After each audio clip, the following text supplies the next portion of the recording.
Tour de France, segunda etapa, no calor da emoção, está acontecendo nesse momento. Isso aqui não é reprise, não é nada. Ao vivo, 89 quilômetros para a chegada. Já tem um grupo reduzido do que era o grupo inicial da fuga. Eu tirei a imagem aqui, porque senão os caras vão tirar meu canal do ar. É o seguinte, de vez em quando eu vou ficar olhando, desculpa, é para saber o que está acontecendo. Pronto, agora eu estou equipado para fazer o vídeo.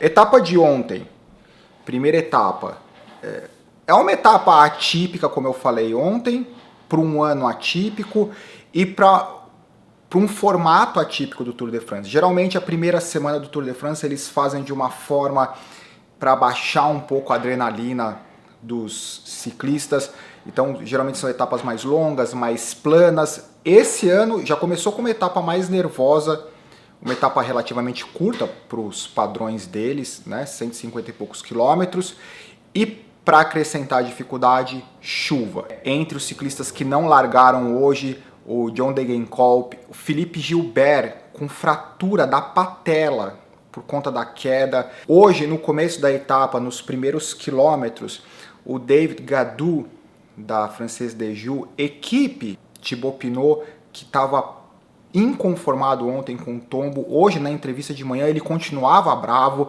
enfim, isso é só especulação. O David Gaudu foi uma judiação, ele tá no pelotão, não dá para saber o que está acontecendo, mas parece que ele bateu o cox, e ele estava sentindo dor, e logo no começo, no neutralizar, era uma mistura de careta com choro, ele foi no carro médico, depois ficou um tempo atrás do carro da equipe, para ver se continuava e etc. Tem pouca notícia dele agora, mas eu espero que ele tenha conseguido continuar. Última informação em relação à etapa de ontem, tem uma grande divisão entre os atletas que acham que eles poderiam se favorecer de uma etapa mais nervosa, mais perigosa, e isso seria o diferencial, e os atletas que são mais conservadores. Em geral, aqueles atletas e aquelas equipes que estão lutando pela classificação geral para chegar em Paris, esses caras querem um tour extremamente conservador, eles não querem arriscar muito.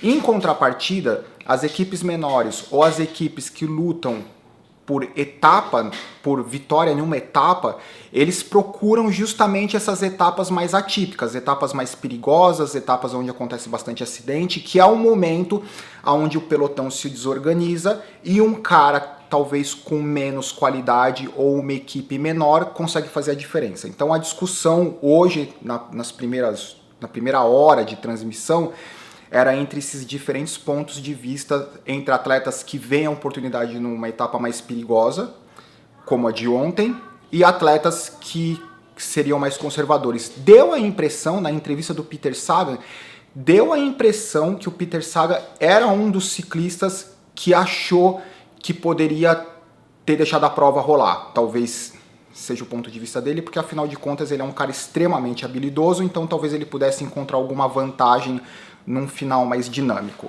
Só especulação, mas era a discussão que estava acontecendo ali. O Christoph, ele assumiu a camisa amarela, provavelmente vai perder a camisa amarela hoje, e o Peter Sagan, que ele acumula a camisa verde nos últimos 7 anos, ele já está usando a camisa verde, então se a camisa verde persegue ele, mentira, é ele que é estratégico, e ele vai acumulando os pontos de forma estratégica para ter a camisa. Mas ele está vestindo a camisa hoje porque o Christoph ele não pode usar duas camisas, né? Ele não pode usar uma camisa verde e amarela, mas o Christoph acumulou a camisa amarela e verde. Como a preferência para a amarela, a camisa verde tem que ir para o segundo colocado na classificação no acúmulo de pontos, que no caso é o Peter Sagan. Aqui o nosso Peter Sagan. O cara é um super estrategista da camisa verde, ele não precisa necessariamente ser o sprintista mais rápido ou ser o sprintista que ganha mais etapa, mas ele é o cara que sempre está presente nos sprints intermediários, que oferecem menos pontos, mas quando ele soma com uma ou duas vitórias no Tour de France, ele tem um pacote perfeito. E isso também faz com que ele fique mais tranquilo e não arrisque tanto nos sprints finais.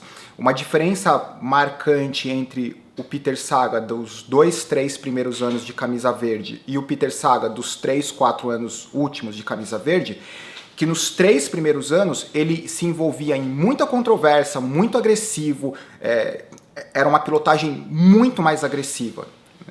E o Peter Saga dos últimos 3 anos de camisa verde é um Peter Saga muito mais inteligente, muito mais calmo e que se expõe muito menos. Esse grupo, que agora são de 2, 4, 6 ciclistas, ele inicialmente tinha o Peter Saga. Esse grupo ele se formou para passar na primeira meta intermediária, que era 16 km da largada. Daí eles passaram pela primeira montanha categorizada, eles estão passando pela segunda montanha, e eu pensei que os caras eles iam, logo na primeira montanha, que eles iam desacelerar, deixar o pelotão chegar e o pelotão fazer uma segunda fuga de outros ciclistas mais voltados para a montanha, mas não, meu.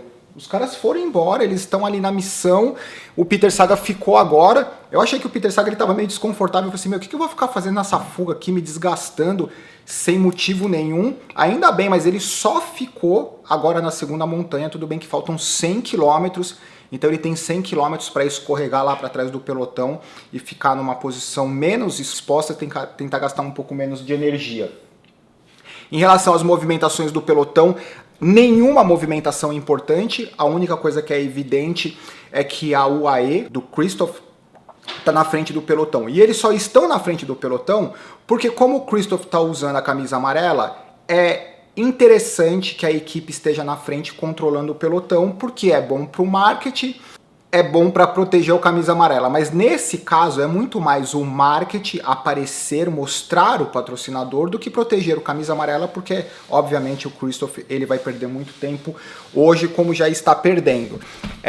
Em relação às equipes que lutam pela classificação geral, a Ineos Grenadier, a Jumbo-Visma, tem aparecido a Bahrein McLaren, que é do Mikel Landa. 13 quilômetros para o final, a partir das últimas 2 montanhas, 40 quilômetros finais, a prova começou a ficar realmente mais nervosa. Todas as equipes que defendem os grandes interessados. Julian Alaphilippe atacou.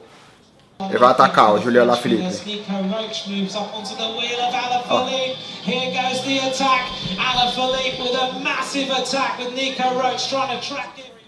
Que pena que eu não posso mostrar, meu. É muita sacanagem. O pessoal sempre pergunta, eu assisto na NBC Sports, é um serviço pago, $50 por ano, daí o ataque do Julian Alaphilippe, e dentro da NBC Sports existem 2 ramificações de transmissão, com comentaristas diferentes, pontos de vista diferentes, então é uma loucura, porque um é mais voltado para um comentário mais europeu, e o outro é o braço mais americano da emissora. Então você tem essas 2 perspectivas. O que aconteceu um pouco antes desse ataque do Julian Alaphilippe que está acontecendo agora?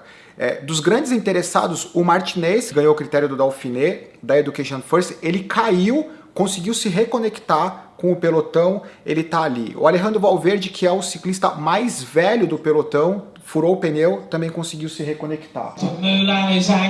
Tom Dumoulin caiu. 12 quilômetros, queda do Tom Dumoulin, nenhum prejuízo além da perda de tempo. Agora eu acho que o melhor que a gente pode fazer é torcer a vitória do Julian Alaphilippe, porque isso acrescenta um componente na competição, que é divertido ver o Julian Alaphilippe lutando para manter a camisa amarela, e isso talvez tire um pouco de pressão das equipes que têm interesse pela classificação geral, Jumbo-Visma, a Ineos Grenadier, Education First, a Bahrein McLaren e etc. E eu acho que essas equipes, na verdade, elas vão desejar com que isso aconteça, porque várias dessas equipes, elas tiveram vários prejuízos decorrentes da primeira etapa, vários ciclistas que precisam se recuperar, a adrenalina que precisa diminuir. Então, eu acho que para o Tour de France, como competição, em todos os aspectos, o Julian Alaphilippe vestindo a camisa amarela, ele continua com a emoção,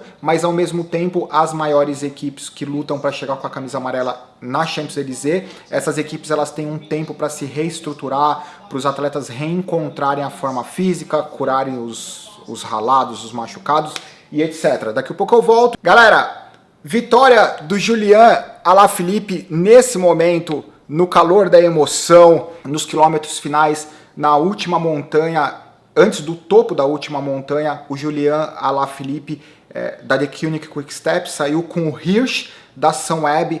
Pouco tempo depois, como eu havia mostrado, quem pulou na roda deles com extrema facilidade foi o Adam Yates. Eles passaram no topo da última montanha, ganharam bonificação de tempo. Julian Alaphilippe ganhou a etapa, para felicidade da nação francesa e para muitos torcedores do ciclismo. Eu acho que isso acrescenta uma emoção extra para toda a competição, e como eu também comentei, eu acho que dá mais oportunidade para as equipes que estão lutando para a classificação geral, para chegar na Champs-Élysées com a camisa amarela, dar um tempo de acomodação para os ciclistas ficarem um pouco mais calmos, as etapas um pouco menos tensas.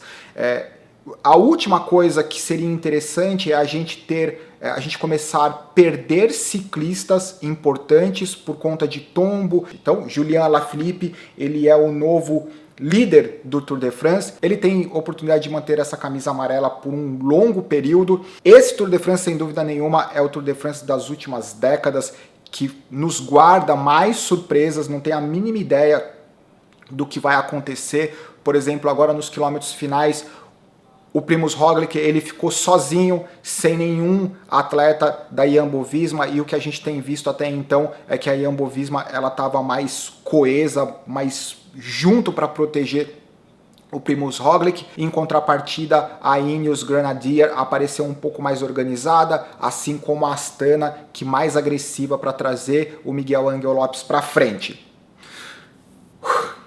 Eu acho que é isso. Eu sei que eu tenho dado pouca atenção para a classificação dos sprintistas e do Rei da Montanha, mas assim que a luta pelo Rei da Montanha for algo mais sólido entre os escaladores realmente, eu vou começar a comentar sobre isso de forma mais aprofundada, e assim como nos sprints, a hora que a luta pela pontuação de sprints intermediários e de final da etapa representar realmente a luta entre os sprintistas, a gente fala mais sobre isso.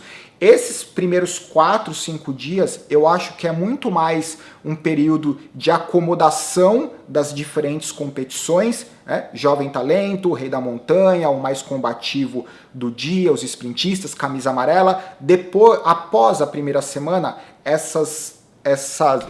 eu esqueci, e eu fico mostrando essa tela, e aí os caras vão ver, sei lá, 25% da tela, 30%, 15% da tela, para não cortarem o vídeo. É um saco. Eu acho que agora, após, né, foram só 2 dias, mas após a primeira semana, final de semana que vem, essas competições elas já vão estar mais acomodadas, os ciclistas já vão estar com mais em casa no Tour de France. São 42 ciclistas, eu acho que é a primeira vez que eles estão no Tour de France.